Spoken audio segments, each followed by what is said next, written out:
10h à Kinshasa, même heure à Lukengo dans le Congo central. Bonjour, bienvenue à cette session d'information sur la radio-télévision nationale congolaise. En route vers un nouvel avenir, le président de la République, chef de l'État Félix-Antoine Tshisekedi Tshilombo a procédé à la clôture de la 7e conférence des 26 gouverneurs de la RDC au Palais de la Nation, qui était sous le thème « La gouvernance des provinces dans l'environnement démocratique actuel, défis et opportunités ». Voyez ce reportage de Pierre Kibambe Somouissa. Des applaudissements pour saluer l'entrée du président de la République. Mais pas seulement. Ce gouverneur de province et président des assemblées provinciales salue également l'aboutissement de leurs échanges engagés pendant 2 jours autour des défis et opportunités de la gouvernance de province dans l'environnement démocratique actuel. Après 48 heures de discussions, la cérémonie de clôture s'ouvre par une motion de soutien au président de la République signée par les 26 gouverneurs de province. Pancras Bongonkoy, gouverneur de la Tchopa, qui a lu la dite motion, rassure le chef de l'État de l'exécution sans condition par les gouverneurs de ses instructions.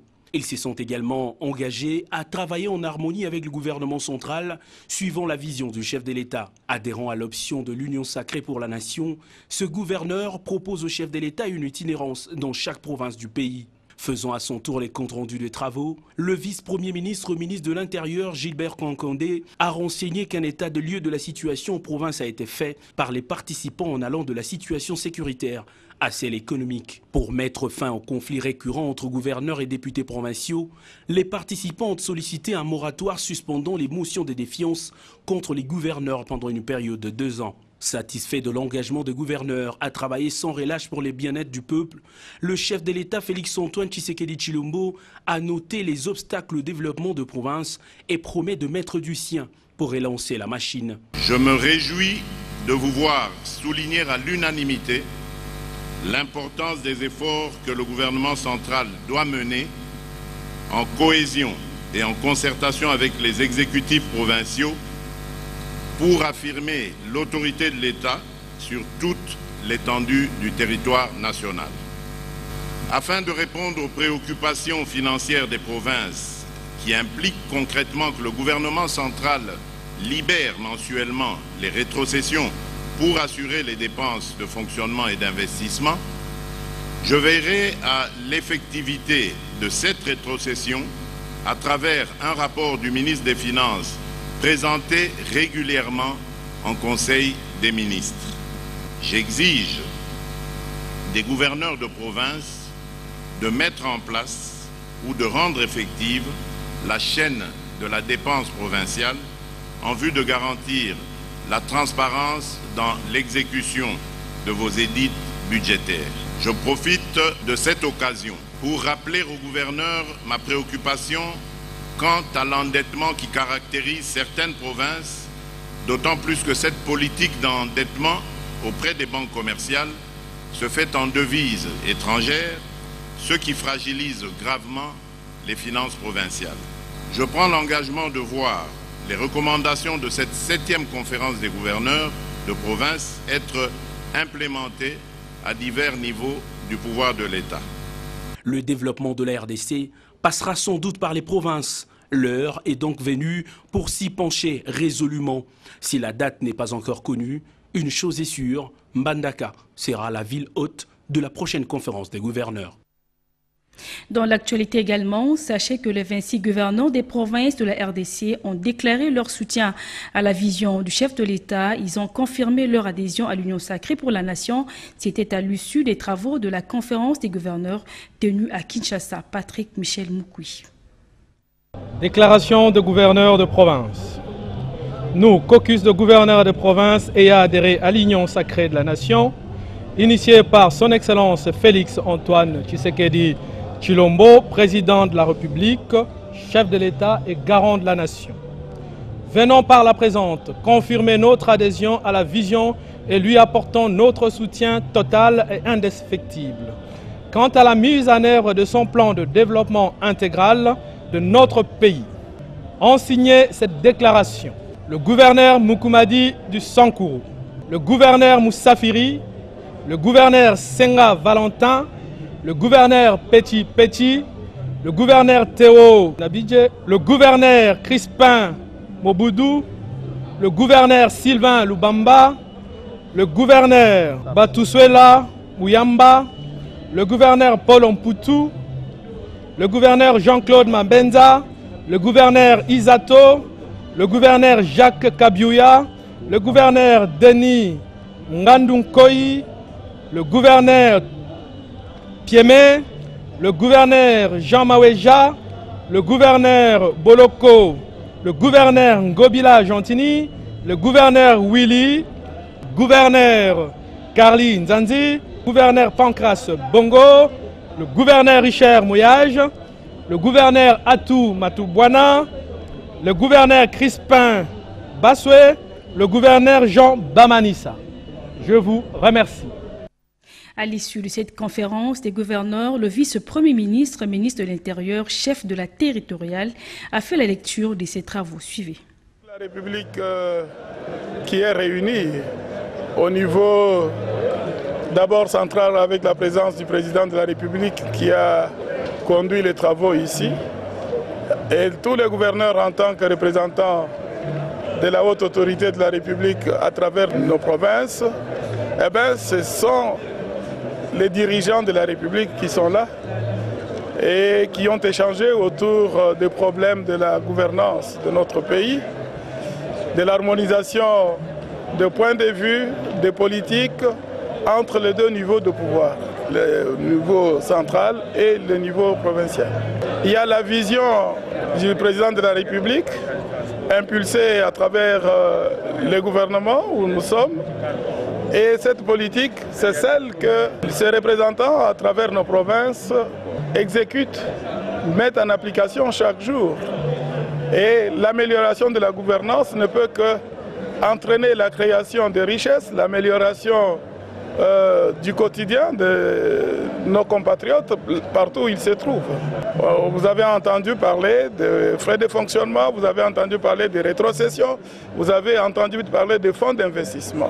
Donc ce sont tous ces moyens-là, avec l'engagement par lequel le président de la République a conclu la conférence, l'engagement à pouvoir mettre à la disposition de nos provinces les moyens qui sont constitutionnels, qui sont prévus à travers le budget national.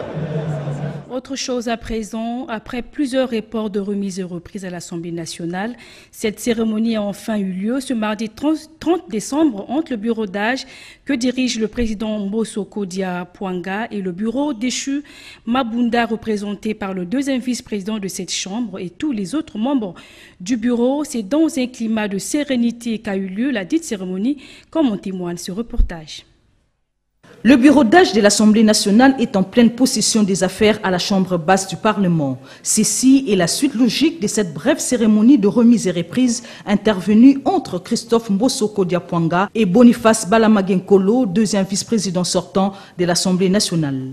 Tous les détails techniques, administratifs et financiers ont été réglés par leurs collaborateurs respectifs. Désormais, plus rien ne lie l'ancien bureau à l'actuel et le travail parlementaire peut donc se poursuivre pour le bien du peuple de la République démocratique du Congo.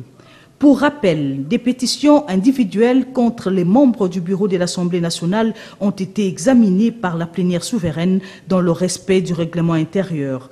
Une longue plénière qui a conduit au vote dont les résultats ont clairement exprimé leur retrait de confiance au bureau de la majorité par des députés nationaux. La session ordinaire s'est clôturée sans que ce passage de témoin n'ait lieu. Il est ainsi urgent que cette cérémonie se tienne rapidement avant que soit ouverte la session extraordinaire pour l'élection du nouveau bureau. Au chapitre de l'économie, le Premier ministre Ilunga Ilunkamba a tenu la dernière réunion du comité de conjoncture économique de l'année ce mercredi 30 décembre. Malgré la crise économique, grâce à des mesures courageuses, le cadre macroéconomique a été sauvegardé. C'est donc la déclaration du vice-premier ministre du budget au sortir de la réunion. Françoise Bouelabouaki, Pompoumba, reportage. C'est la dernière réunion de l'année 2020, une année durant laquelle Tous les pronostics annonçaient la catastrophe depuis que la crise économique a surgi.